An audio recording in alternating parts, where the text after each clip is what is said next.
Can everybody hear me okay? Vous m'entendez? Bien, bon après-midi tout le monde. Good afternoon. And thank you for joining us for the afternoon session. Je vais continuer la présentation en français pour le début, transférer en anglais par après et compléter en français aussi. Alors, j'espère bien que vous allez bien me comprendre. Est-ce qu'il y a quelqu'un ici qui est unilingue anglais et a de la difficulté à me comprendre? Anybody unilingual English? Just a few? So you have to talk to the person beside you to ask them what I said, if you don't mind.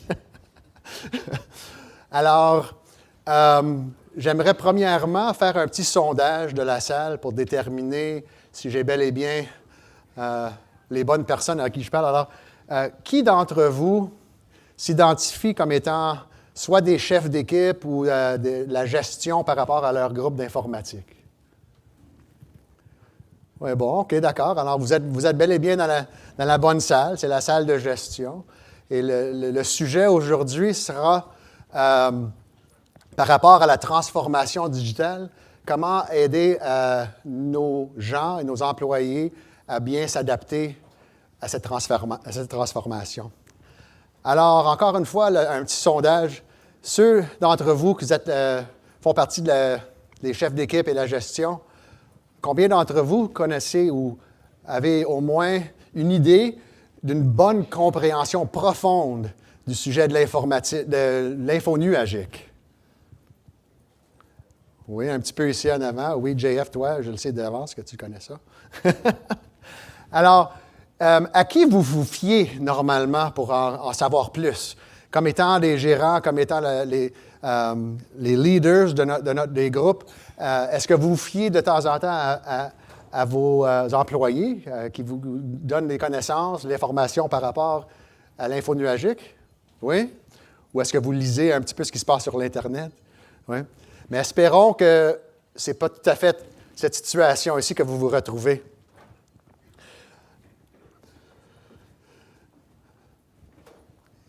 Et en français, ce qu'il dit, c'est que j'espérais une explication un peu plus détaillée du fonctionnement de l'informatique, à part que c'est de la magie ou c'est magique. Alors vraiment, c'est la raison pour laquelle on commence ici, c'est pour démontrer que de temps en temps, lorsqu'il y a des technologies perturbatrices, comme l'info nuagique, souvent on se pose les questions, mais on se fie à notre groupe d'informatique à nous expliquer ce qui se passe. Mais si eux ne comprennent pas, on ne fait pas nécessairement de l'avance par rapport à l'adoption. Et encore une fois, on se retrouve aussi avec une situation un peu plus au niveau culturel, où le monde ne veut pas nécessairement changer lorsqu'il y a une introduction d'une technologie perturbatrice comme l'info nuagique. On voit ici qu'il y a quelqu'un qui a inventé la roue.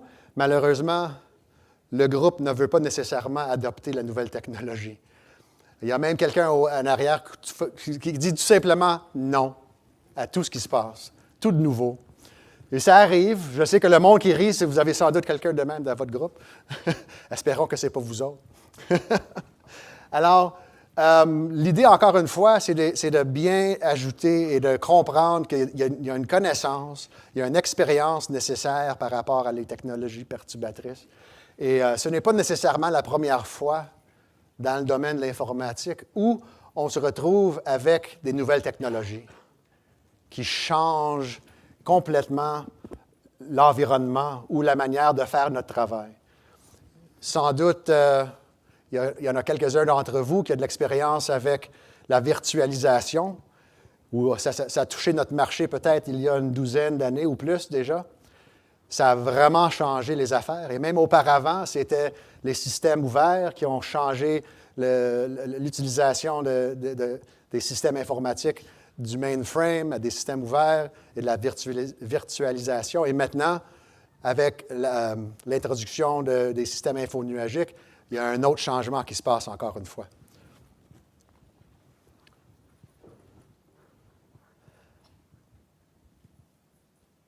Alors, avec c'est le dernier diapo que je vais montrer à ce point-ci.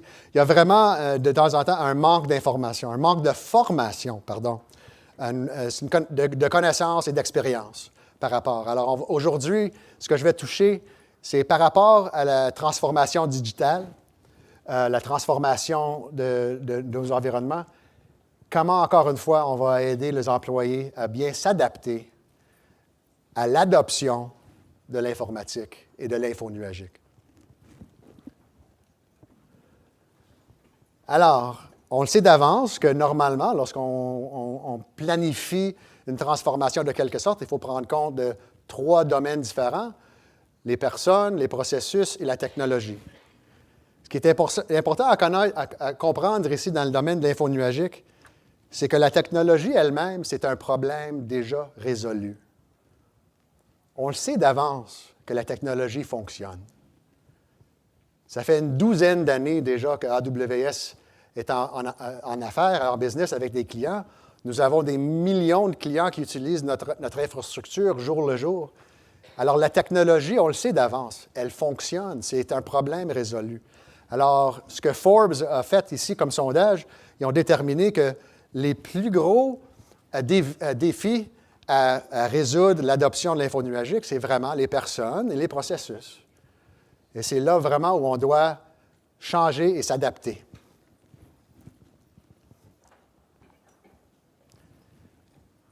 À AWS, avec les douzaines d'années que nous avons d'expérience, et en travaillant avec nos clients, on a créé effectivement un cadre de données et d'informations qu'on partage avec notre clientèle. Ça s'appelle en anglais le Cloud Adoption Framework.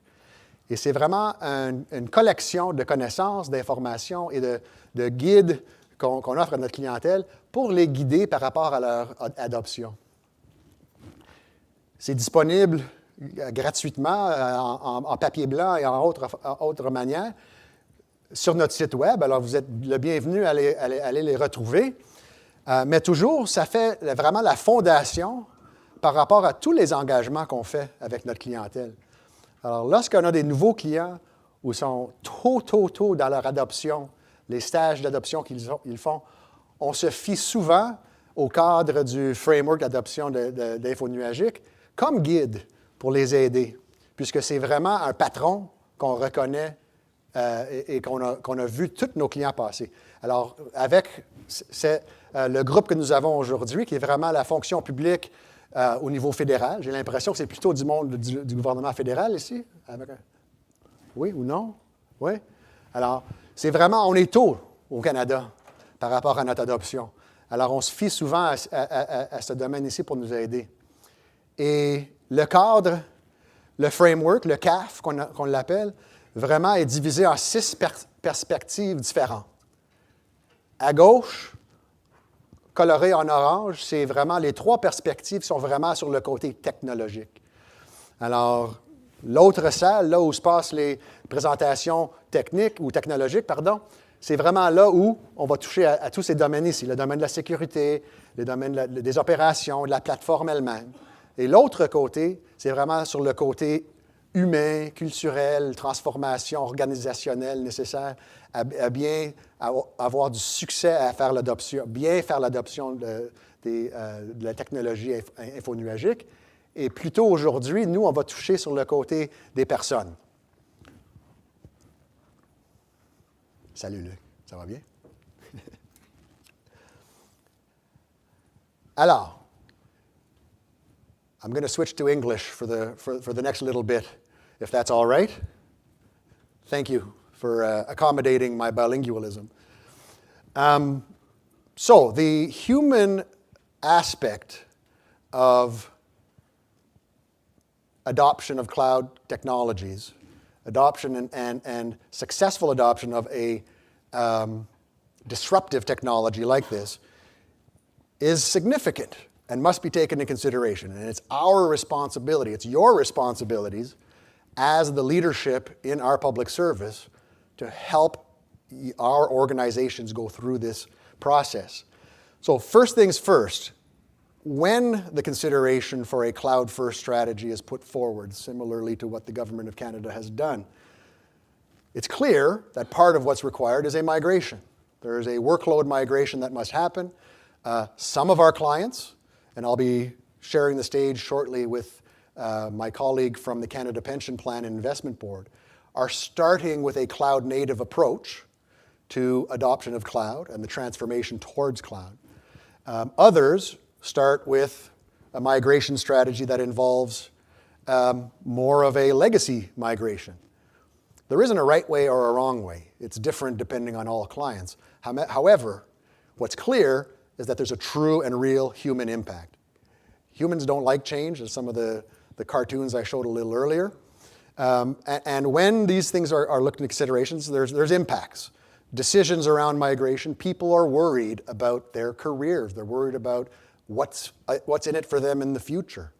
The skills that I have are for hosting things on an on-prem data center. How do I transfer those skills, as an example?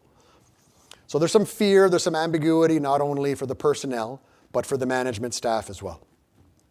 So it's obvious that resistance at that point where a decision needs to be made is natural. So you have a choice. Moving forward with a cloud adoption strategy means that you have to consider the organization that you're bringing with you. Part of that, one of the choices is, well, I just hire a whole new group of people. There's a lot of smart people coming out of university with all kinds of development skills, and they're cloud ready already. I could do that. That's one method. Another way, and you'll note from my 3 orange bullets there is the one we prefer, is to train your existing organization. There's a large group of people that have a significant amount of intellectual property in the way your business runs. You cannot dismiss that. You have to keep it and look for means by which you can move these and train these existing staff. First and foremost, it's less expensive, certainly a heck of a lot more scalable, and it's much faster as well. But training your staff is only really the tip of the iceberg. There's a lot more to take into consideration there. And a holistic approach that involves understanding the human motivation for this adoption change is key. And there's three main dimensions to that we're looking at. One is to create an environment where you're offering a sense of empowerment and autonomy for your teams. That's keenly important. Another one in which you're giving them the opportunity to become masterful at what they do. This is new. It's new to most of us, and our staff and our employees are going to be looking at this adoption. How can you get them to a point where they feel that they can master this environment? Certainly helps in driving their motivation. And the last dimension of that is purpose. You must help them be aligned with the reason why we're doing this in the first place. So whatever that reason is, if there's a visionary direction to your organization, the Treasury Board Secretariat of Canada has put forward a cloud-first strategy. That's part of creating a vision and a direction. That now needs to be translated down into more specific to the organization. Why are we doing this? And why am I involved? And that's really beyond just the training, is looking at that part. So I'm going to go through a 12-step process to help accommodate this change. But for the sake of time, because we've only got about 45 minutes, 50 minutes together, I'm going to make it a 9-step process. So the first one is looking at acceptance. We have to help our teams get to a point where there's an acceptance to what's underway and what's going on. Because this is going to happen. This roller coaster ride that you're going to go on has started. And the concerns and the emotional roller coaster of your staff are going to hit you hard if they haven't already. So it's happening. And the way I want to depict this is to look at something called the Kubler-Ross acceptance curve. Is anybody familiar with the Kubler-Ross acceptance curve? Fantastic. So it's really a curve that demonstrates morale and performance when large, in an organizational sense that is, when large transformational change is brought forward. The first thing that happens is denial, right? No, this is never going to happen to us. This cloud thing is just a fad. It's going to pass us by.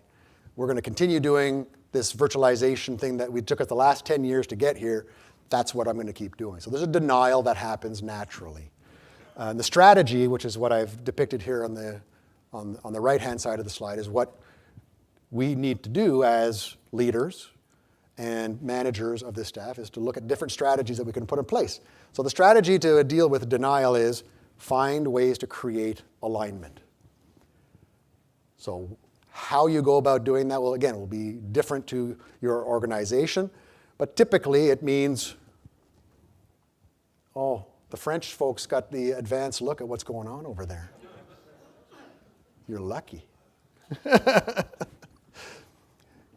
You guys are still in the dark over here, so don't look over there yet. We've got creating alignment is the strategy. So how you do that is through, team meetings and letting people know what the vision is and why we're doing this. What's the pros and cons, and mainly the pros as to the change that's being given. The second dimension is frustration. That'll come naturally after denial. And the strategy is to over-communicate. Coffee talks, team meetings, town halls, whatever that might be. And then when depression kicks in, which is natural, it's like, oh God, I'm going to have to do it anyway. And when that depression kicks in, the strategy is to drive towards better acceptance, is to spark motivation and look for means to incent your team members to move forward. And part of the way of sparking motivation is to experiment. Get the new technology in your hands, start the experimentation process, and start developing capacity. Give them the experience they need that proves the vision that you created for them at the beginning. And it's only at that point in time, after there's been some demonstrable means by which you've shown value and proven that there's an alignment between what we're doing and the direction that we're heading organizationally, that acceptance starts to happen.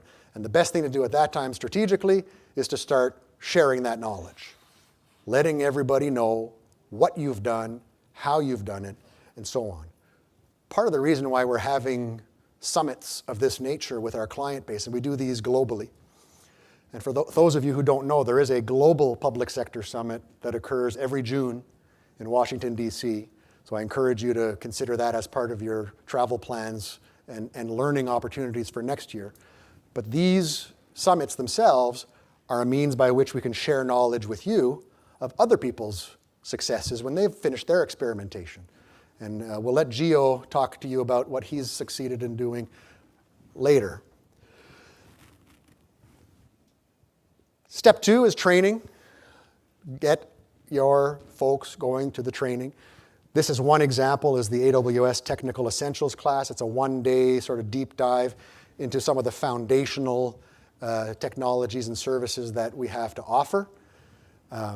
So that slice there you're seeing with the very fine print is really only just a small subset of the foundational services upon which all of the other 125 plus cloud services we do sit on top of that.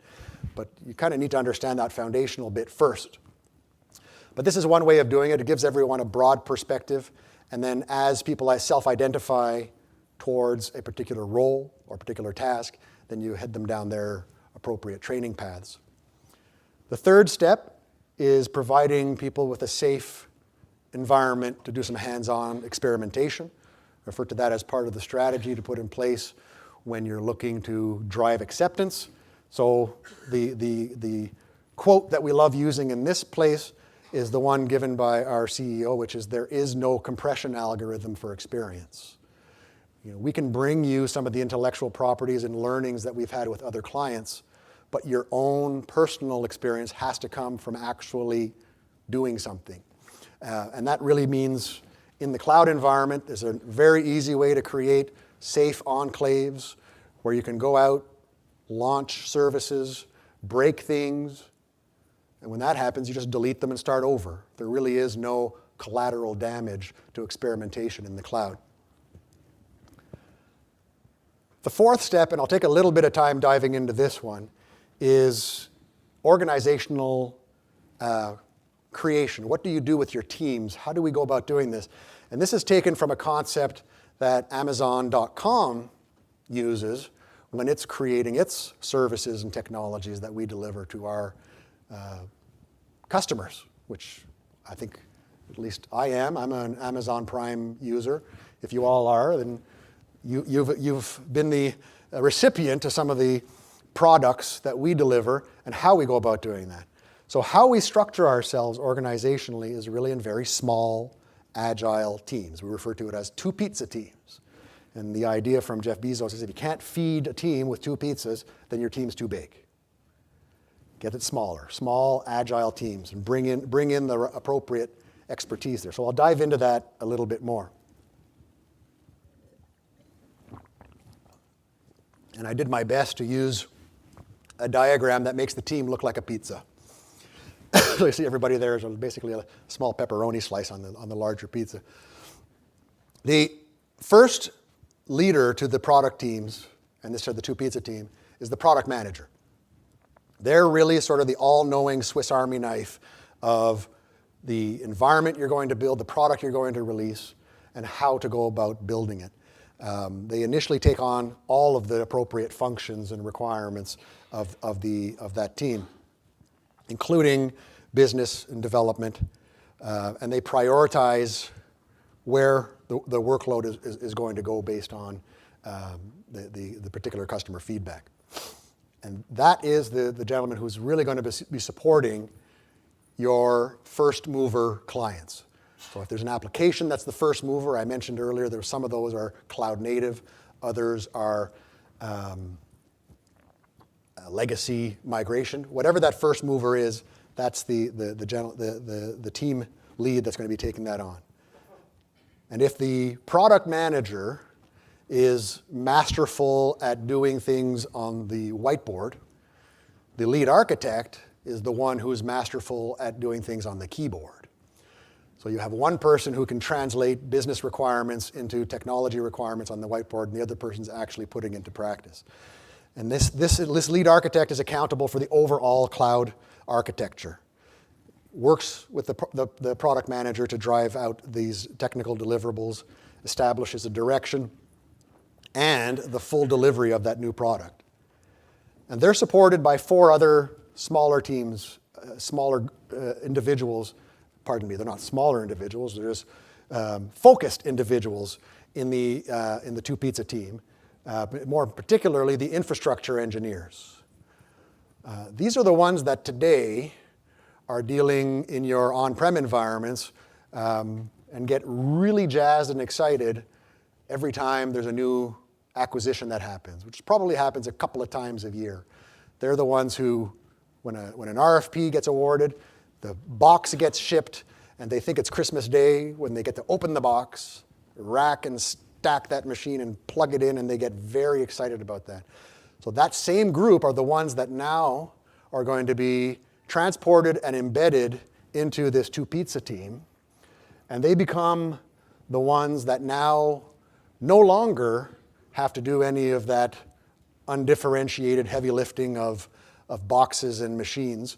So the question is, how do they get motivated then? And this is really one of the means by doing it, is embedding them into this product development team where they have an outcome-driven day where they spend their time focused on delivering a product. Whereas before they were opening boxes and delivering a server, now they're embedded and part of the delivery of an actual product or program that's going to be consumed by either internal customer or by a citizen. The other thing that we do is we embed the security team right into that two pizza team.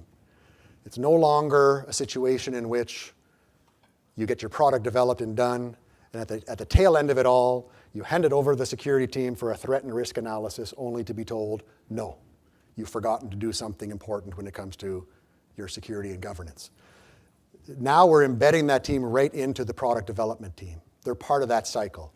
And they're the ones who will be then providing that standardized offering, ensuring that ongoing security is embedded into all areas of the process, including the infrastructure, the application, the data, and so on. The other two members of the team are the operations engineers. You still need to operate the environment. This is part of the shared responsibility model in the cloud. we as Amazon will be responsible for protecting and securing and managing the cloud. You still remain responsible for managing what you choose to put in the cloud, including the infrastructure that you're going to be launching. So those operations engineers need to be part of the team to build the process that's required and automate that process to ensure that that environment remains operational on an ongoing basis. And they do that by driving code and automation into that. But they continue to deal with health, metrics, logging, alerting, inventory, and so on. And last but not least, and this is probably the most important part of the two-pizza team, is taking the application owners and the program owners, or two representatives of that application owner and program owner, and embedding them in the team as well. They're the ones that are going to be representing the application requirements. And again, they are the ones who will be, that the product manager and the lead engineer, lead architect will be going to and asking for those business requirements, reviewing the work that they're doing with them on an ongoing basis. And typically, once this team is fully formed, the delivery of a product, program, or application that they're delivering should take no more than 12 weeks. And if it takes more than that, then once again, you've probably got a team that's too big. So all in all, we look at two pizza teams as being a team of 8 to 10 people made up of these general roles. And that is how we achieve speed, agility, and also drive an outcome-based approach.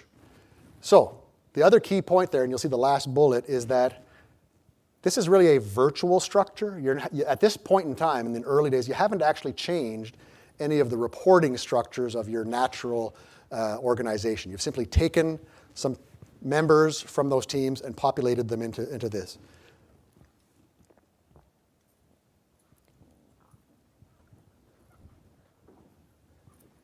L'étape numéro 5. On retourne en français cette fois-ci, pour compléter. L'étape numéro 5, c'est de réaliser qu'au début de votre phase d'adoption, l'équipe que vous avez mis en place, l'équipe de deux pizzas, est formée de vos propres employés, vos propres groupes, mais toujours, il y a de l'expertise à l'extérieur que vous devez faire rentrer. Pour bien supporter le programme, c'est de réaliser que l'expertise qui existe dans notre réseau de partenaires, c'est du monde qui ont déjà réalisé le succès à l'adoption de l'info nuagique. Et chacun de nos partenaires a une expertise différente. Et c'est vraiment de retrouver et d'aligner la bonne expertise avec le résultat du programme que vous voulez. Le but est toujours que vous devenez indépendant. Alors, faire rentrer une équipe temporairement, supporter le groupe, l'équipe de deux pizzas que vous avez, les mettre et les faire partie de l'équipe. Et une fois que vous avez retrouvé un certain montant d'expérience et de connaissances, c'est de les remettre et là, vous êtes indépendant et continuez vous autres mêmes. L'étape numéro 6, c'est de mettre le produit ou le programme que vous avez créé en place, de le mettre en réalité, de le mettre en production. Alors, vous créez votre équipe, vous bâtissez un produit de quelque sorte, une application de quelque sorte, et vous le mettez en production. Alors, en première étape, ce n'est pas nécessairement l'idée de mettre quelque chose de critique en production, mais quelque chose d'assez important qui va démontrer une valeur à l'organisation que vous avez bien, en 12 semaines ou moins, livré quelque chose de nouveau avec votre équipe.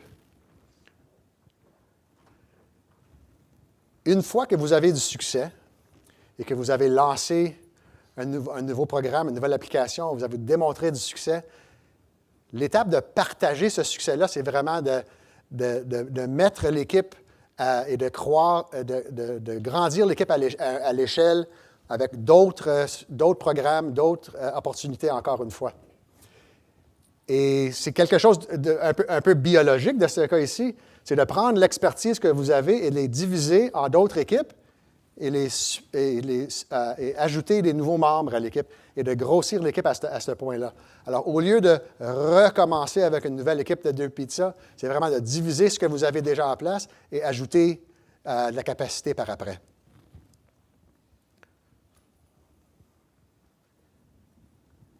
Voici un exemple de ce qu'une organisation va évoluer à ce point-ci. Alors, vous commencez avec une équipe virtuelle, le product manager, le lead architect, supporté par les autres. Et ce qui arrive, une fois que vous commencez à croître l'équipe, c'est de créer une organisation, ce qu'on appelle le centre d'excellence pour l'info nuagique. Et ce qui arrive là, c'est les 2 leaders, le product manager et l'architecte en chef, se divisent en 2 leaders différents et commencent à grossir l'équipe par après. Alors, le product manager, lui, prend soin de la gouvernance, l'architecture au niveau de l'entreprise, les processus de formation, le financement, toute la gouvernance que vous devez mettre pour bien gérer un environnement infonuagique à l'échelle. Et le groupe d'ingénieurs, le groupe d'ingénieurs infonuagiques, c'est là où on retrouve les groupes à l'extérieur de ma pizza que j'avais auparavant avec l'infrastructure, les opérations et la sécurité. Et tout de même que vous avez une organisation à ce point-ci, pour livrer des nouvelles solutions, des nouvelles versions de vos applications, c'est de toujours garder en place l'idée d'avoir une équipe, les équipes en pizza, mais c'est tout simplement maintenant que vous en avez plus et vous les mettez virtuellement en place. La dernière étape que je vais mentionner ici, avant de donner l'estrade à mon collègue, c'est vraiment de mettre en place une motivation de formation et de maîtrise de l'environnement infonuagique en mettant un but que tout le monde doit être certifié. Non seulement est-ce qu'on leur donne l'opportunité d'avoir de l'expérience, les mains sur le clavier, mais de passer par un processus de certification.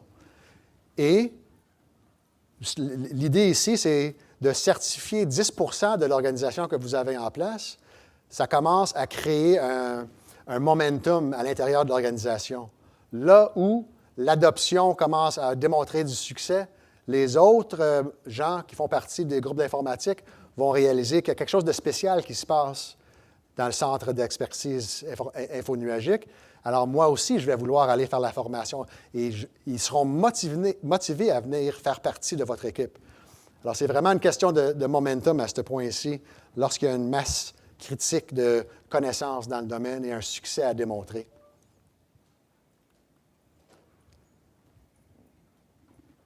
So I'll wrap things up and then give my colleague Gio an opportunity to share what he's done. So the idea here is to start the process. I mentioned earlier that the Government of Canada is at the early stages of adoption when it comes to cloud computing. And what we discussed today is what are some of the strategies and what are some of the considerations as managers that we have to put in place to ensure successful adoption, and more importantly, keeping our staff engaged in this process. There's really 3 parts to it. One is knowledge, providing them knowledge, training, hands-on time, experience, and experimentation. The other is to provide them with support, help them through that acceptance process. Every individual person will have a different length of time that acceptance curve happens, but knowing that it's required to help them to go through that process is necessary. Bringing in the experts from the outside is key. And the last one is structure. You've probably overheard the term an agile-based organization, right? But the general idea is whether you choose an agile approach or not, the idea is to keep the teams small, keep them cross-functional, and help them scale and deliver on outcomes quickly. because that's really the motivation that keeps them going and wanting to maintain and be part of that team. So I will introduce you to a customer of ours, a gentleman by the name of Gio Pizzofarato. Did that pretty good, eh? All right. And Gio is coming to us. You're welcome to come up. He's coming to us from the Canada Pension Plan and Investment Board. Pardon me, the Canada Pension Plan Investment Board, who have started their adoption of cloud earlier this year. But I think you've made some incredible progress that you're welcome to share with everyone. Thank you very much. Thank you, Ray. Thank you, everyone, for the opportunity to maybe brag a little bit about our organization and the wonderful things we're doing for Canada, specifically using AWS in some of our use cases. One of the interesting things about the Canada Pension Plan Investment Board is that when we think about, I'm just going to see if this thing. It's going there, it's not there. So, sorry for that. I don't know how to make it switch, but I'm pretty sure someone smarter than me will figure it out in just a moment. Also, my confidence monitor is not working too. So one of the things is understanding that in Canada today, when you think about the Canada Pension Plan, yes, it's the fund by which we manage our pensions, but as well, when you look at the performance that the fund has been doing over the last couple of years, and specifically if you look at the fiscal end of March 2018, 357 billion assets under management, 11.6% growth year over year. So you can really see that the fund is performing really well. The investors and the asset management portfolio and the portfolio managers are doing a really good job at looking at the global economy, looking at the global vapors from all of the massive data sets that are being generated by both private and public equities, and being able to understand how do we make an active investment long-term, always making sure that there's that viability within our fund. And so one of the things that the fund wanted to do is to look at how the investors and the asset managers within the portfolio, in the individual portfolios, were using technology. So if you talk to the thematic investors, these are the guys that write the quants. They're very statistical in nature. They're very good at algorithms, and you'll find that in their personas, they're very capable, technically speaking. They can sit down, they can write Python, they can write R, they can write Scala, they'll write their algorithms, they'll deploy their own containers, they'll also go and sign up in a virtual machine somewhere and write everything that they need to come and answer a very specific question. Is it clean code? Is it good code? Well, that's not the important part. They're answering a question. The question is this investment a good one for Canadians? And as they do this work, they're doing it each with their own lens. And so the senior management leadership team at the CPPIB said, well, if we're going to have aspirations to grow the fund to 1 trillion of assets under management over the next 15, 25 years, what are the things that we have to do as an organization to enable cross-synergy thinking? How do we allow the really good work that's happening in each of the different data silos or the digital silos within the organization to expand outside of itself and share, whether it's products that they've built for themselves, such as data services that some of these investors build for themselves, or other third-party or first-party information that's created or acquired within our internal systems. And so for our 2025 vision, the senior leader management team, alongside with its board, decided that it was time to adopt cloud technology in a corporate-wide mandate. And so that meant that new capabilities would drive new insights, which would give us more opportunity to leverage our investments across the globe. And as well take a purely commercial advantage of the market by being able to see things that other people may have not caught on to just yet, giving us the opportunity to become alphas in the investment spaces that we're working with. As you can imagine, this is a quite ambitious mandate. And so to start, where do you start? When if every time you go into a room, you get the, well, it's working, we're doing pretty good, I'm already writing my own code, I don't need anything further from you. It becomes a bit of a challenge. I don't know if this thing is working or if you need to change my slide. I apologize for the technical issues.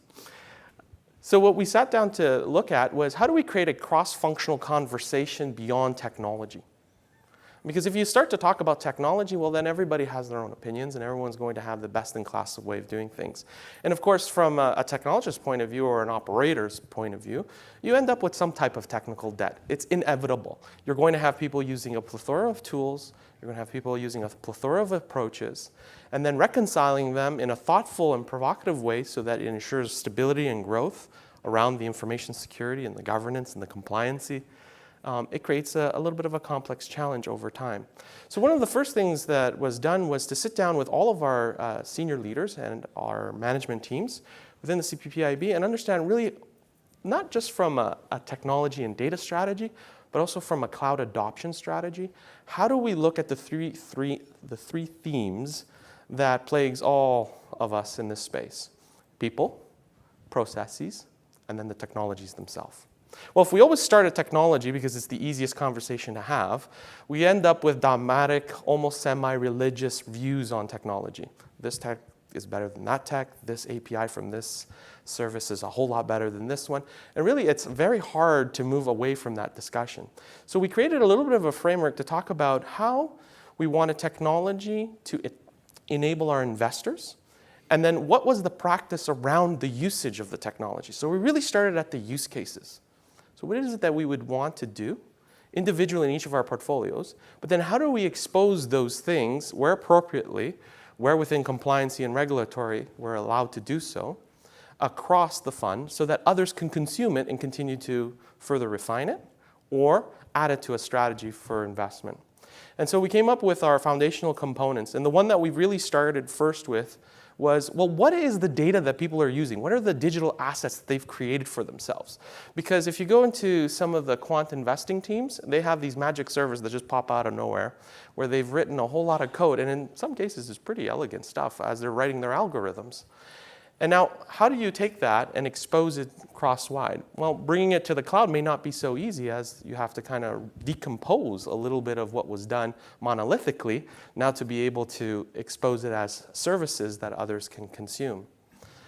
So we decided with a data marketplace. Let's start to define what are the data sets and the technologies within those data sets that are being used across the fund.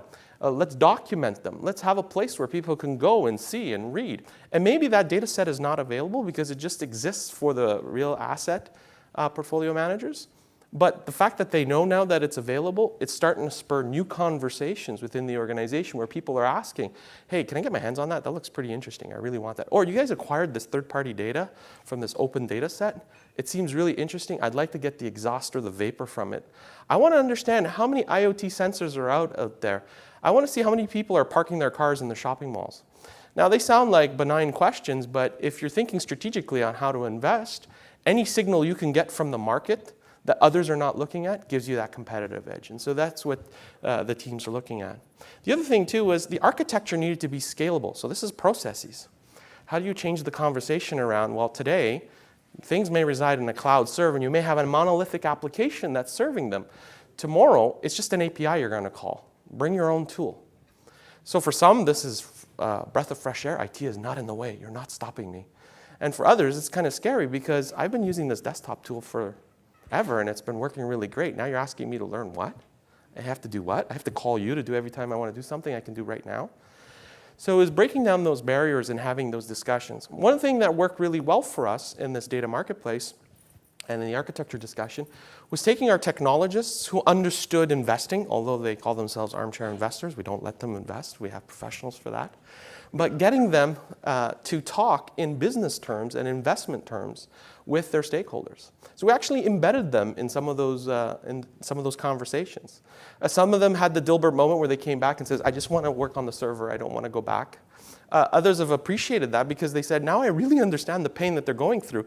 So when we're making decisions on tool sets, it's not so much operationally what's easy for us, but also what meets their needs, but is something that they really can use and adopt very quickly. And so when we went back to talk about how things would now move to the cloud, specifically AWS, the conversation wasn't so contentious in where you were disrupting me and you were taking away my precious time to generate revenue for the fund to you're actually going to help me make more for the fund. You're actually going to help me increase and reach our corporate mandate. So let's talk a little bit more how we can scale things. once they were able to break down those conversational barriers.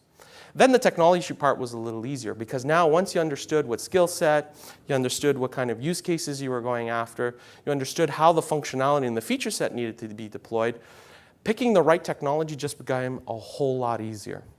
In some teams, it was a no-brainer. For others, they needed to touch and feel it before they actually trusted that it would work to their needs. And so that was one of the key learnings for us, something that we've heard before Amazon say, is really create these agile, nimble teams that can cross-pollinate one another and be able to speak that common lingua franca, that they understand each other, that they're able to communicate in those use case terms. And what we did is we looked at our target ecosystem. I'd love to say that today this is built, but it is not.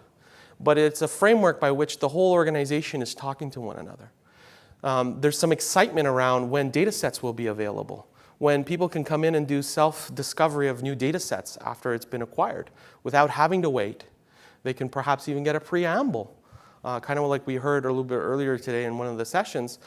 In the data marketplace, we're already advertising with a little bit of a public service announcement saying some of the most common data sets used in some of the most common strategies around the globe. And so people are anticipating when that data arrives. The other one is being able to go in and do programmatic access. So for those who are in the business that have technology skills, giving them the first user or first beta access to the technology is really vital, because the feedback we get is amazing. We think of it from a behind the keyboards type of experience, but they're looking at it from I don't want to sit here and write 200 lines of code just to get an answer. I want to get there as fast as possible. So can you help me experiment to get there very quickly? So the ability to have agility within the technology framework, the ability to let them sandbox, the ability for both technologists and business folks to work together within that, and creating those merged processes really works well, because then when they say, you know what, I really love this strategy, I really love this algorithm. It's a very unique piece of code, it's intellectual property, and I want to run it every day, every hour, every second, and I never want it to go down, because then this will impact the way we strategically invest. Great, now we have to productionize this. If we didn't spend the time in advance talking about all the processes, changes, requests that would be needed to productionize that, then we'd almost have to start over again. But the fact that we started right from day one talking about, if this is successful, what would it look like, and what would it need to do? We already have a framework for how we can take things from non-production or production used, answer the question, to make it run every day now. One of the things that on the technology side of things was the ability to create an enterprise data pipeline. So this was one of our first use cases. And since I'd say the last 7 weeks, 8 weeks, we've landed almost 100 data sets within our organization into this Amazon AWS infrastructure. And some of our digital teams have already started creating machine learning and machine learning search algorithms. So what they're actually doing is they're allowing to create knowledge based on what the machine learns or infers from our data sets, and then exposing that as an API for an investor to go and plug into it and then add it to his strategy, so if they so chose to do so. It's a very exciting technology for us, because it allows us to first put the data in one common place, create an abstraction framework around it where we can expose it and consume it. And then it also allows our end users to start generating real value right away without having to wait for this monolithic thing that they call IT to get in their way and figure out how to do things after they already know what needs to be done. So how are we going to achieve this long term? It's having those difficult conversations around people, process, and technology. It's something that's going to continue. Our team is a new organization within the CPPIB. I'd love to say that I have a massive team of engineers and investors. No, the reality is it's myself and one other individual. And now how are we getting all this done? Well, we're not doing all the work. We've brought all different folks from the different technology teams, as well as the investment teams, as well as thematic investors. And we all work side by side along multiple initiatives. So we set up a giant Kanban board, and we've divided it into 5 streams. 2 major categories. The first one is platform engineering. So everybody understands what the capabilities are coming from our cloud technology, from AWS. And the other one is the digital and data initiatives that we want to deliver. And so the teams are working along. We anticipate that the team will grow at least by another tenfold within the next year. And we already have employees that are very motivated because they're learning new skills. They're excited about the value that's being generated by the work that they're doing. And they keep asking, hey, can I take this course online? And it's interesting, they're group huddling. We talk about the 2 pizzas. Well, at CPPIB, if you just look at how much calories I need for a day, 2 pizzas is not enough. So from a food perspective, we bring in quite a bit of food. But the folks sit around and they actually do hands-on labs together. So you have people that have never touched machine learning code. They're sitting there and thinking about deep neural networks. So how do I get this MINS thing up so it recognizes financial statements? How do I write this algorithm and then push it? And so you have an investor helping a technologist, and then a technologist helping an investor saying, this is how you push the CI/CD framework between AWS and our on-prem servers. So it's really exciting. There's a lot of work that needs to be done in the next little while. But one of the most important things is that we finally went around the bend as to why did we choose AWS? Well, one of the things was today this was happening in silos. All of the data that was being captured and collected, all of the digital assets that were being created off of that data was done individually within each of the asset and portfolios. So as you can see from the diagram, there's a lot of really interesting, deep technological things that are happening to unlock the value, whether it's through some type of BI for decision making, whether it's through customer applications that are then created and then used with the portfolios, or some type of advanced analytics. But in this case, you have bottlenecks every step of the way.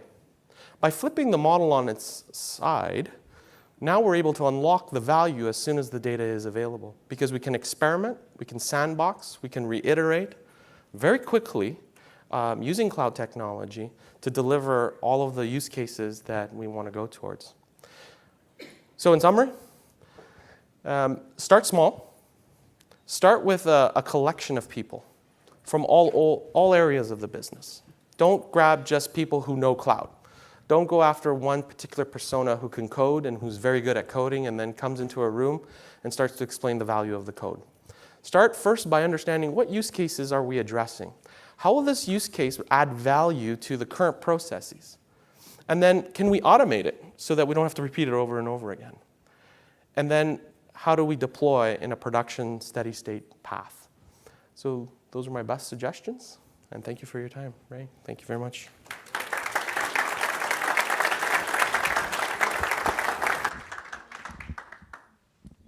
Thank you so much, Gio. That was fantastic and certainly exciting to hear that you've taken a lot of the application of being an agile, small, focused, iterative team to drive out some pretty significant results, and we're looking forward to seeing that moving forward in the future.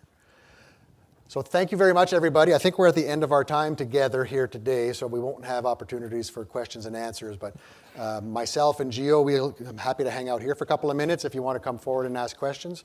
And as a simple reminder, if you could please fill in the surveys when you get them online afterwards. That'll give you access to all of these slide decks if you choose to read them at your own time. So enjoy your afternoon.